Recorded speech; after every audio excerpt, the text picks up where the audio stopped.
First, I'm going to show the full skip, and then I'm just going to explain every individual jump and the setup for every individual jump.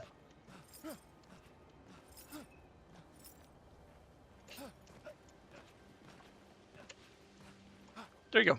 That's pretty much the full skip. I guess a small disclaimer before I explain the whole thing is that this skip is pretty hard, and it's going to take some time and patience to actually get it right.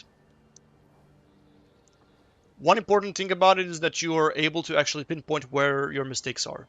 When the skip fails, when you fail at one of these jumps, you're able to pinpoint and say, and I guess, yeah, say pretty much where exactly you failed, because brute forcing is just not going to get you anywhere with this skip. You need to understand where you failed. That's pretty much it. Anyway, this first jump here and then the jump from the rock here are pretty much the hardest ones, so don't get disencouraged if you fail them for a few hours, because this skip does take some commitment to get good at. Anyway, great things about this first one. First thing, you want to be on the leftmost side of this rock. So you want to go to the left of this rock as possible, because you want to get enough frames when you're walking so that you can get a proper jump. Walk for too little and you'll get this like sort of a baby jump. Walk for too long and you will not get a jump at all. That is a problem. Okay, for example here I just didn't walk for long enough, and plus I was just like too far right. But yeah, this will happen if you hold it for too long. You're simply just going to fall down. So basically what you need to do is be on the leftmost side, walk for a little bit, and then jump so you can make it up there. So here you go. I'm going to go left. And then third thing is the aim. You see the rock where you're supposed to jump towards? You kind of want to imagine there's a line between the left part of this rock and this whole part that's close to you. You kind of want to imagine there's a line between there, and then you want to aim at the middle between that line, sort of in the middle of the line, and you want to aim towards the half that's closer to you. Once that is done, run, or walk, I guess, and then jump. There, I failed, and it's because I walked for too short amount of time. You only have about a few frames to actually perform this jump properly, so yeah, it is pretty hard.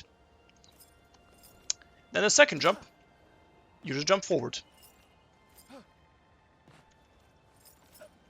So the mistake I made there 2 times is that I was holding forward for too long. You want to jump and then hold forward for a short period of time so that you can land on this, because if you hold it for too long, you're going to bump into the wall, and that wall in front of you is going to actually push you back. There's a little bit of collision to go left and right. If you go right, you're either going to slide down fully, or you're going to get stuck between Dwayne The Rock Johnson and where you're standing, which will drop your height, and you actually won't be able to jump up here. And then left, you actually can walk for like a little bit. And then you can jump to the right. Another thing to point out is that you need to hold right for a few frames. If you just tap right, you won't turn by full 90 degrees. You will only turn like some. You will rotate slightly bit to the right. You need like that full 90-degree rotation to actually make the jump, because upright is like an invisible wall, so you actually do need to be careful about that. Get here and then jump to the right. One thing I guess that's also important to mention is that a tool I'm using, I mean, I'm showing this off on a PC version, of course, but a tool I'm using is a trainer for this game, and I would heavily advise using it because it's going to help you kind of, well, it has the kind of, I guess, the feature to save state, or well, save your location and load your location, I guess, which allows you to kind of break the skip down into like smaller chunks and just practice individual chunks themselves, which will help you a lot with when mastering pretty much any skip in the game. So you want to just jump forward, and you want to kind of land on this line here, which will give you sufficient height to actually get here. That's very important. You want to jump, and you want to look that your legs are actually pretty much on this upper left part of the rock. If you're using the trainer, you can see that my height is 74, my Z value is 74. You want your Z value to be 71 or higher, which means you can make this next jump. You want to aim at this dark spot. You see how there's like a fully, like this dark spot over here, and you want to aim to like the bottom of it. Going a little bit left, a little bit right also works.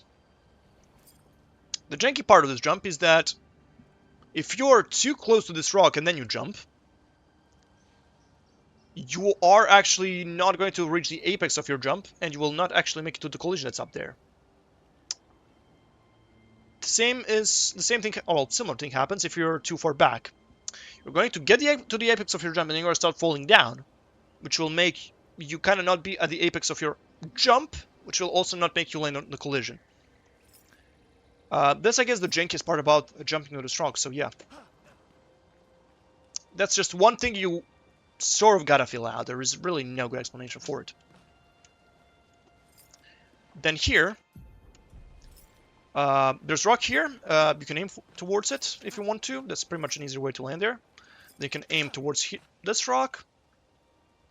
I forgot to mention that for the jump up here, and then for the Dwayne The Rock Johnson, you can just aim if you feel more comfortable with it, but I'm just kind of used to not aiming for pretty much any jump besides the first one and the one from Dwayne The Rock Johnson to up here.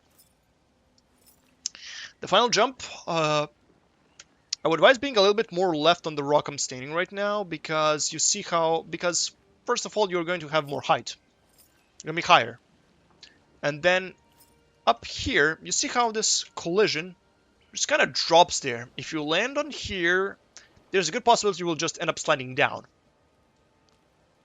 That is pretty much the problem, so my advice is just be higher there and then just jump.